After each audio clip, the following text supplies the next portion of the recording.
Well, welcome back to Open to Truth, a podcast all about exploring big ideas and discovering truth together. My name's Clint. Hey, I'm Tony. Welcome back. Today, I'd like to talk about the notion of self-defense. Yeah. And we don't always talk about current events and political topics, but sometimes we do. I thought this would be interesting given what transpired with the Kyle Rittenhouse verdict. Mm-hmm. That's kind of been like a nationwide discussion point. It's already died down a little bit. It's like, I guess, 2 or 3 weeks out now from the decision. Since we have international listeners who might not know, you want to fill them in? Yeah, and I do want to avoid like getting too much in the details of the case. Yes. Right. I purposely did not follow it super closely. Yeah. But there are some just kind of more philosophical ideas, I guess, about self-defense. That's what we want to talk about. That came up that we are going to talk about. Yeah. But just so you know, the case at hand, you may have heard the name Jacob Blake.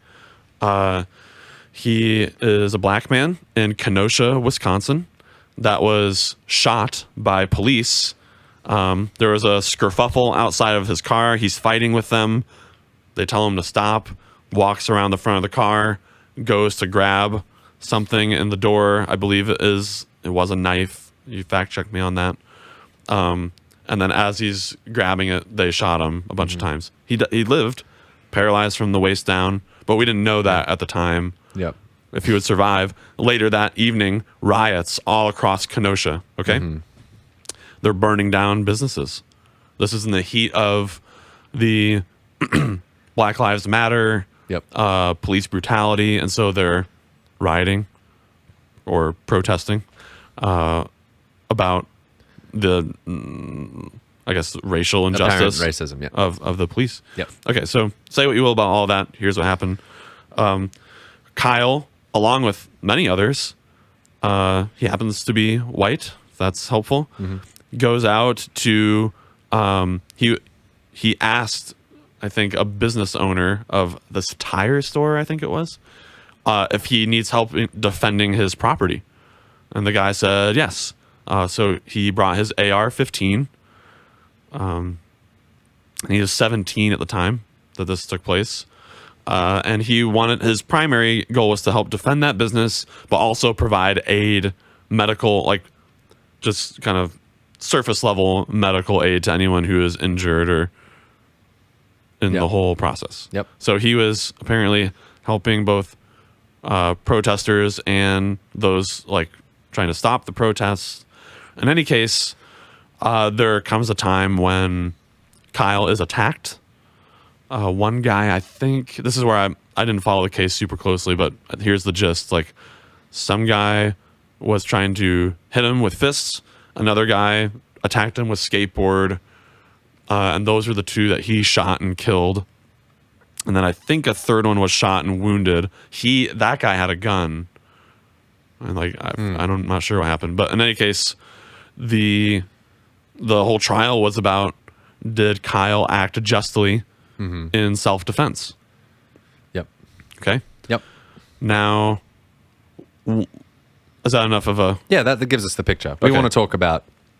Yeah. Now we want to extrapolate what principles can we... And the reason that I kind of wanted to bring it to the podcast was the prosecution on behalf of the state, or maybe the victims' families. Yeah.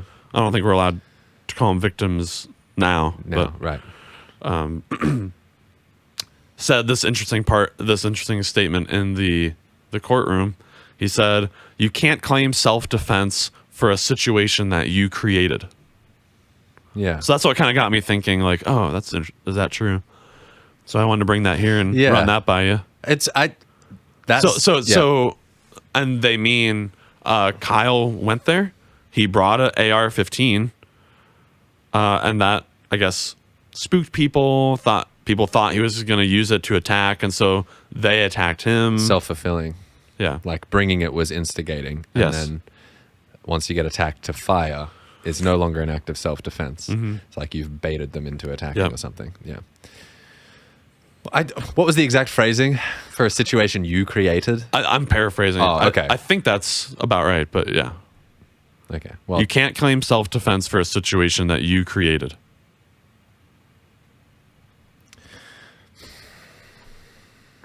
So here's like maybe a parody example. Like, let's say I punch you. Yeah. You know, and or let's say I'm at Speedway later and I punch a guy there, and then he's like, "What?" And he feels he's attacked, so he goes to punch me, and then I shoot him. I'm being attacked. Like, now wait a minute. Well, you this started is it. classic. Exactly. This is classic. Goes back to like brothers fighting and going to their parents for a dispute. He started it. It's Yeah. like, oh, well, then I have no sympathy for you. That's how it went in my family. You know, if I was annoying Brad and he eventually turned around and punched me, maybe sometimes he'd get in trouble. But usually, if it was found out that I was instigating, all bets are off. So there's a couple of ways we could run with this. One, maybe it's helpful to say this at the beginning. It's a pretty commonly endorsed exception to the rule of like use of violence and force. Normally, we don't like you to do it. Yep. But in a case where you are being threatened, your livelihood or your life or your property even, Yeah. maybe that's a bit of a stretch, but at least let's just focus maybe on your Just your body, person. your life. Yeah. You can use what you need to stop that Necessary threat. force. Yeah. And that may involve killing. Mm-hmm. So I don't think many people disagree fundamentally with That you should just self-defense. be completely passive and not defend yourself. There are people out there who say they won't do it. Yeah. Like I know people who at least claim that if their house was broken into and a violent intruder came in, they would not respond with violence, but would instead try to talk to them and introduce them to Jesus or something. I've heard that too, and I just wonder, what does that mean? It has to depend really on walk the me situation. through it. Yeah, it has to be something like you've got no kids in the house and it looks like a young guy's broken in and he's just sort of taken your MacBook and and he's shaking and it's like, okay, mate, come on. What do you need? You in trouble? You need some help? I can get you help. Yeah. But if someone like me comes in, if you come into my house unannounced and march into my Masked up. kid's bedroom, yeah, all bets are off. So just different story. And I have to imagine it would be true of these people that if violence was actually taking place for the ones if they you were love, to die tonight, where would you go? Like, what would you? you're an adulterer at heart. You have to cut to the chase quick Yeah. in this gospel presentation Yeah. before you all get murdered. Yeah, interesting. So over here, you guys have in America castle doctrine, right? Is there just some states that have this? So like, I think so. How much do you know about it? I don't. Not much. Okay. I want to avoid the legal stuff if possible. But Forget I brought it up. no, you can Talk about whatever you want to talk about. No.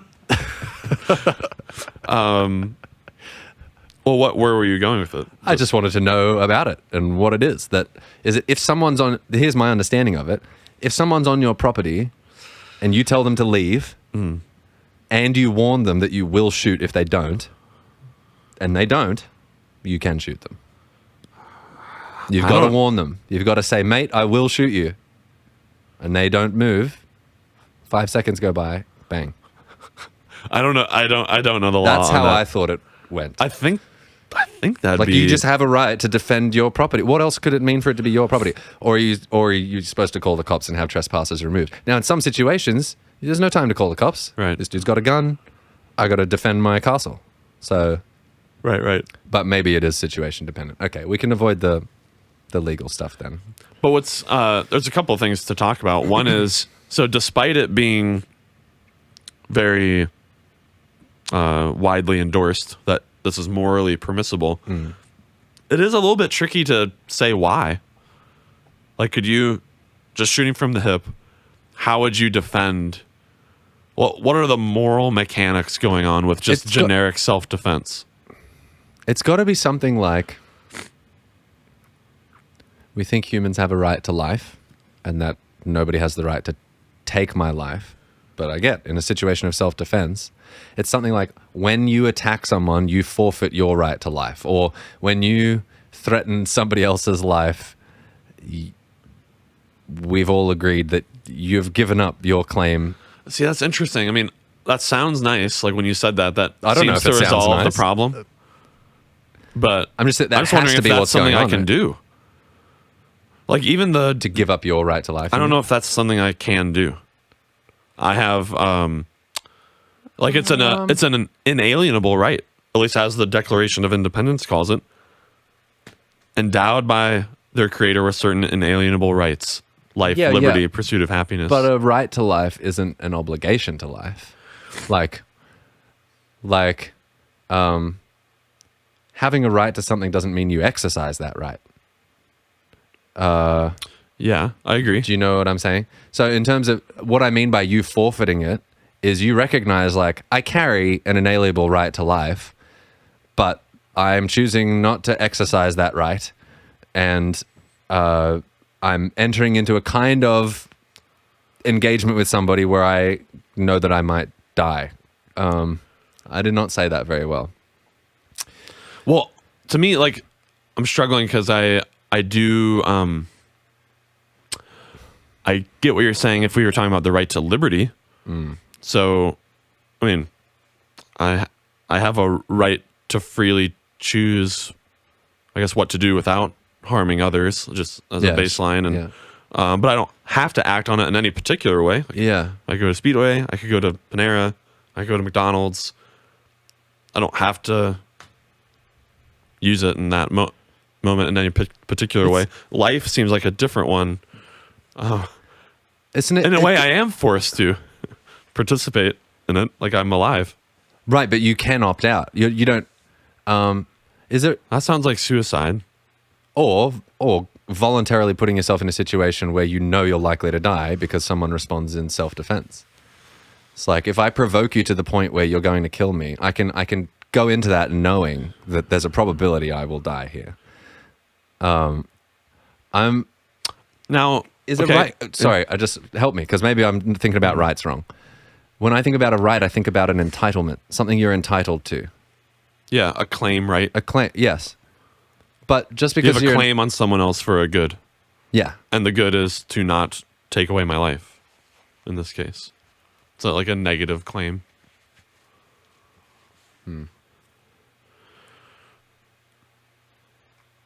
Now, I think where we get into tricky waters is trying to formulate this in a way that would remove rights to life from people we don't want to, like maybe a soldier. Let's say, or someone who's doing something for the sake of justice. Let's say, maybe we can use a real world example. Say, I don't know if that's smart to do. Let's say a dictator is oppressing his people and doing a lot of wicked things, and it's going to be really tough to like take him out of power and rescue the people without significant loss of life on your side. So you're going into a situation where you know you're likely to be killed, and the person shooting at you on the enemy team is acting in self-defense, like they don't want to be killed. But there's at a meta level, you might say, and maybe this is too simplistic, good guys and bad guys. So like the soldiers going to liberate the people are on the side of the good, and it wouldn't be right to say, like, I don't want the conclusion to be that soldiers are relinquishing their right to life. You might still say like the enemy combatants violated the soldiers' right to life, because really what shalom, or what the good would have us do, is what you're supposed to do is actually, if you're the enemy combatant, is lay down your arms and peacefully surrender and let the good come in and shalom be restored.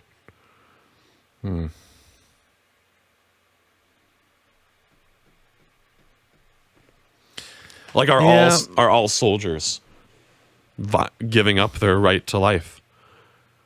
Like, I guess I don't think that at all. Well, Like when you read these stories of people killed overseas fighting Taliban and stuff, I think of them as having been wronged. do you? Yeah, I do. Even if they volunteered to go over there? Yeah. They were murdered. Yeah, I mean, yeah. They were wrongfully killed.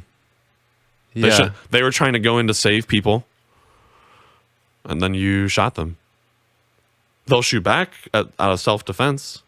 Yeah, there's some issue though where like both sides can just claim that. Like, I'm sure the guys in the Taliban have. Yeah, but it's wrong. It's like just a grander version of the punching the guy at Speedway. Like, Taliban, you started it. You enslaved the women or whatever it is. Yeah. So we're going to go rescue them. And we'd prefer it if you just didn't fight at all and we rescued them and we can go on our way. Because that's what the good would have us do. But we know that you're probably not.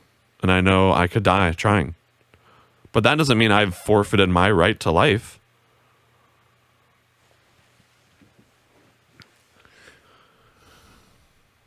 Why am I struggling with that so much? I know what you're saying, because like obviously a bunch of let's say American soldiers go over there.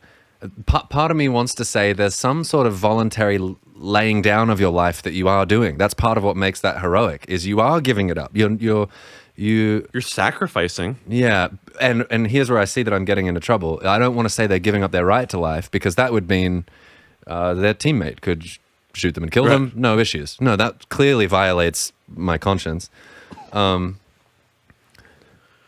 Yeah, so maybe, I don't know, maybe it's semantics I'm getting bogged down in. But just the game of finger pointing seems like one that you can't really ever solve. Because it's all frame-based, right? It's all context-based. How far back do we look to see these histories of wrongs? Yeah, we enslaved the women, but guess what happened 2,000 generations ago? Like, who knows? That's a lot of generations. Who knows? Yeah. So I worry that if it comes down to the finger pointing, it's very easy to get confused about the truth of those situations, I think. Mm-hmm. I don't know. It's kind of interesting, isn't it? That's hard to... It's not as black and white as I expected. So, yeah, I mean, so one issue is to decide, like, are these the sorts of things that you can relinquish and, like, I no longer have the right to life? Or is it just part of you? Just have it. And your attacker in the home intrusion scenario they also have a right to life. Meaning, I ought not kill them. Yeah, I guess. Or here's one reason why, and here's another layer of what makes it difficult, is that it seems like proportionality matters as well. So, like, it's kind of funny, but in like the literature on this, they always use the case of a grenade. Yeah. Like, you could stop them with a grenade. There's no shooting. It's always grenades and flamethrowers. I think it'd be hard to stop someone with a grenade. Yeah, very, very adept at using a grenade. It's not precise. But I think they do that to avoid, like, well, what if he's suffering and bleeding out? Just like, get him in one hit with the grenade. Okay, just a vaporizer. Yeah. Sure. So you have the case of, say you're sitting at coffee and your friend Sue slaps you across the face. It really hurts, and she goes to do it again, and then you incinerate her with a flamethrower to prevent from being slapped. It's overkill. It's not minimum necessary force. And from a legal perspective, you escalated.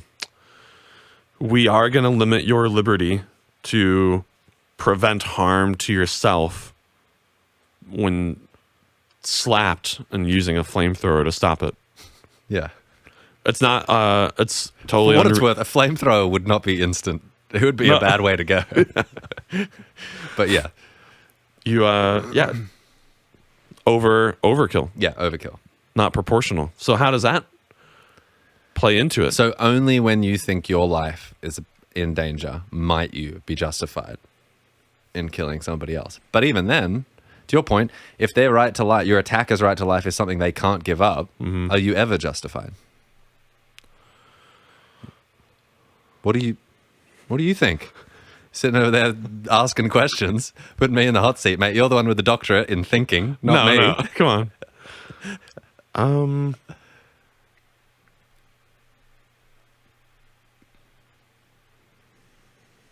What do I think? Look, our audience, I just want you to notice how silent he is when he has to. He's very quick at firing off the questions, and he can make it appear like he's got it figured out and he's trying to lead you to the cheese. Mm-hmm. No, he's trying to sniff out the cheese too. Maybe, well, yeah, I don't know for sure, and it is easier to poke holes than to build a theory. It is. I guess, maybe this is just semantics and annoying, but the language of forfeit maybe is like too intentional, or like the I'm laying it down. Now I feel bad for poking so many holes Ah. because I do want to go there. Now you know what it feels like.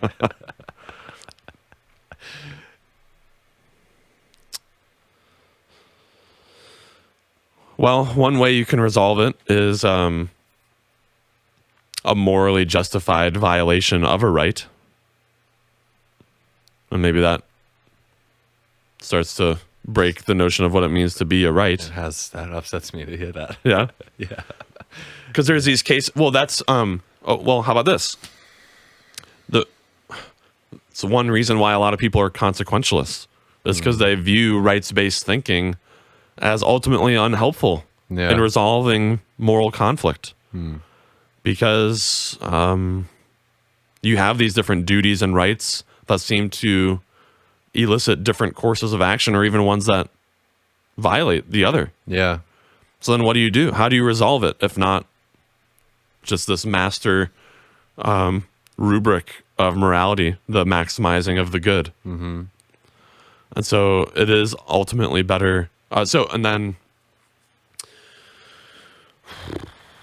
I think you could go there with like the utilitarian thought that, hey, there's something, you'd kind of moralize the situation. It's better to preserve my life in this situation because my life is of more value than that person. Just in the sheer act of what's happening now. I'm not intruding houses. That's not as good of a life. Oh boy. I don't know. Make a quick moral judgment. Am I better than this person? Yes, I am. So I can kill him. By virtue of just this alone. That's a little troubling to me. But I don't see, yeah, to your point, I don't see otherwise how you avoid a stalemate of rights. And like, listen, this attacker doesn't care about my right to life. He really is trying to kill me. Mm-hmm. So. No, and again, like I think the reason you abandon there's a way to frame it. Like maybe you can forfeit these things. Like certain actions, well, okay, wait, hold on. I'm holding. Let's take a step back. Mm-hmm. There are rights that you have innately, let's say, and there are conferred rights. So there are rights that are given to me by a state or a government to do things that I might not have innately. It's just something I have over on top of it, or maybe are in some way derivative of the baseline ones. Yep. And maybe there are certain actions that are such a way that, or maybe inalienable about rights, or innate means that no one else can take them away from you, but you can give them up. But you, by your misdeeds, can lose them. Okay. Conditional rights in that way.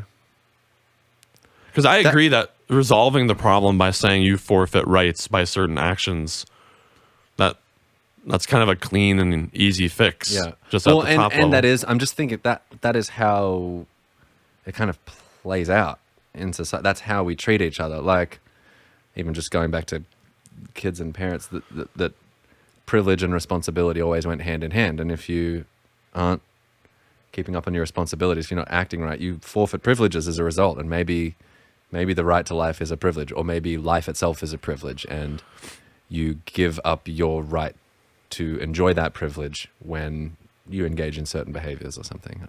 Mm-hmm.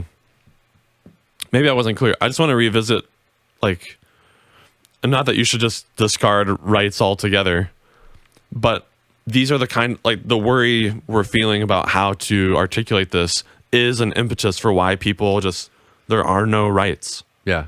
At all.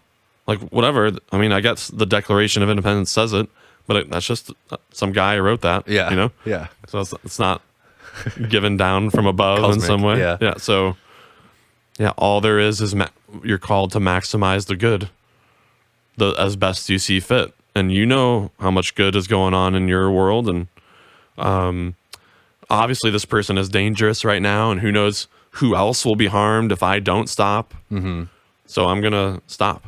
Yeah. And so it's as simple as that. I mean, consequentialism has its own complexities. It's not simple. Right. But yeah.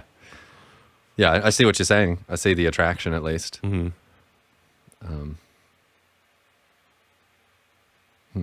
Or like the right to, let's look at another one, the right to liberty. Clearly we operate on this kind of notion of forfeiture as well, that upon Yeah. certain misdeeds, we then kind of all agree that you ought to have your liberty taken away by being limit your liberty. imprisoned. Yeah. Yeah. Yeah. No one can take away the internal liberty, right? That you can think about what you want to think. Yeah. At least as of now. That's not totally accessible to the outside world, but Yeah. But we can limit your body. or is it a problem of the framing problem? Like, actually, you don't have a right to life. What you have is the right to a life without threatening other lives. Like, when you just call it something different, does that solve the problem? It seems weird. Yeah. That I just said different things, and I was like, oh, okay, yeah. Yeah, no issue. Do we really carry these more qualified rights? What do you mean more qualified? Like so long as you behave, then you have this right. Yeah. Well, no, like it's an inalienable. It's not conditional upon good behavior. Okay. It's more like from the outset, by virtue of the thing that you are, you're a human being and you have the right to life when acting appropriately, let's say. Yeah. I see what you're saying. I don't know. No, I see what you're saying. Well, yeah, what I wanted to do with this episode is just broach from the philosophical level that self-defense is not as clear-cut and easy as it might seem. We all kind of agree that you're allowed to, Yeah. but it's not super obvious, like the moral grounding. Why Are there forfeiture of rights? Is it just maximizing good and you're trying your best to calculate it in the moment of an intrusion or someone doing something wrong to you? How do you know what the proportionality should be or what What's it is? appropriate force? Yeah. I mean, because there's there's a lot that goes on in the world that's not just a clean, easy case. Yeah. Like if it's a guy that came in to your house, busts down the door with a shotgun, And tries to kill your baby. get ready to die, mother effers. Yeah. And you're like, ah! And now, Okay. now you do whatever you need to do to protect your family. Yeah.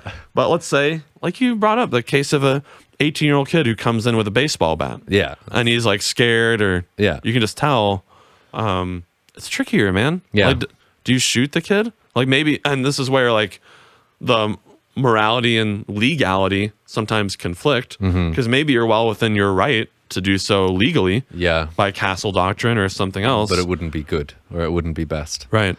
Yeah. But hard to know in these situations, and they're all so different, and the details make so much of a difference in the assessment. I also wonder how much grace, when these kinds of situations do end up in court, how much do they factor in the ability to make split-second decisions under pressure and with adrenaline pumping, and how that affects your rationality. And it's just, it's interesting that you would be held, and I understand why you would be held accountable for what you do, but I know, like, in emergency situations, sometimes you act before you even realize how you've acted, and then you come to terms with what you just had to do there, or what you did just do. And so I can imagine, from the point of view of someone who's being attacked, who maybe responds with force that ends up being excessive, it's like, man, at the time, I just acted on instinct. Or think about like bar fights or something that get out of hand and everyone's drunk. Yeah. And some guy just swings at you and wants to just do a good old fashioned pub brawl. Yeah. But then you grab a beer bottle and slam it on the counter and slice his throat with the broken bottle. It's like, whoa, man. But you don't know. Yeah. You just got slugged in the face by some big dude at the bar. Yeah. And maybe you get knocked out and he just hood stomps you until you're dead. Yeah. Maybe. You just don't You don't know. Just to point out that you don't know. You don't know. That's what makes these so difficult. The hindsight is always much clearer than... It's easier to say like you acted disproportionately once all the facts are in. You have to take it from Yeah. the time that it's happening. And so that's what like a lot of the Kyle Rittenhouse trial was about, is assessing who knew what when. Is it reasonable for Kyle to think of a skateboard as a serious A enough dangerous threat. weapon, yeah. And so like the defense is trotting out this case of I think it's a police officer who got half his skull caved in by a skateboard attack and has brain damage. Jeez. It's like, man, these what seemed like I mean, it's wood and metal. Yeah, it would hurt. yeah. So more thinking to be done there. Like, Yeah. I'm as you kind of witnessed there, we're kind of thinking through it on the spot. What do we think about rights? Are they something that you just have totally innately that can never go away by someone else or by yourself? By giving them up, like, can yeah. you forfeit them by what you do? And if so, when does that happen? Because you might say, like, what about an unarmed intruder, a burglar that just comes in and they trespassed you, Yeah. and they want to steal your stuff? Did he violate his right to life? Or not violate? Did he forfeit it by once he crossing the touched the threshold. doorknob or whatever? And when does that happen? And I hope you can appreciate how you can have. One thing I wanted to come out of this, you can have a moral discussion about self-defense. What is the right thing or wrong thing to do? And that's a whole other discussion of what we want the laws to be. Yeah. Because maybe you make the laws more strict for other moral reasons. Yep. Like you want to, I mean, we could do a whole podcast on the relationship between law and morality, but just suffice it to say here, you might design a law. Let's say this: the ultimate morality maybe is like, or maybe you're tempted to think of the morality of self-defense in a more rights-based term, but the legality of it is less rights-based and more consequentialist in deterring. We just don't want more burglaries to happen. And so we're not going to make the law map on exactly to figuring out these different rights and when he stepped over the threshold of your house, The that's when the proportion right and- little way. How about just the law is if you trespass, you get fined $20,000. Ugh, that's not fair. That's disproportional. Yeah, because we don't want anyone to Stop do doing it ever. Yeah, yeah. I don't care what's right and wrong. Just don't do that Yeah. because it's bad and harmful. So we're going to up the ante on the punishment. Disproportionate, but it serves as a deterrent. That's right. Yeah, interesting. Singapore. Yeah. I think there's still the death penalty for certain drugs. Yeah, I think so. Drug possession even. Pretty serious. And lo and behold, Yeah. they do not have People many don't drugs. traffic drugs to Singapore. There's other places they can go. So just appreciating that in this, if you happen to have followed that trial, these are the sorts of things that you're never going to hear news pundits talk about. Right. But it's just from the philosopher's lens, just recognizing there are these different levels to sussing this stuff out. And Yeah, it's complex. yeah, Yeah, it's good. Thanks for bringing that to our attention. Yeah. Thank you for listening. Thanks for watching. If you're on YouTube, as always, you can join the conversation. If you've got thoughts, if we've missed something, or you got questions, you just want to add your 2 cents, you can do that. Leave a comment on YouTube, or you can write to us, mailbag@openatruth.com. We'd love to hear from you. So until next time, stay curious. thanks.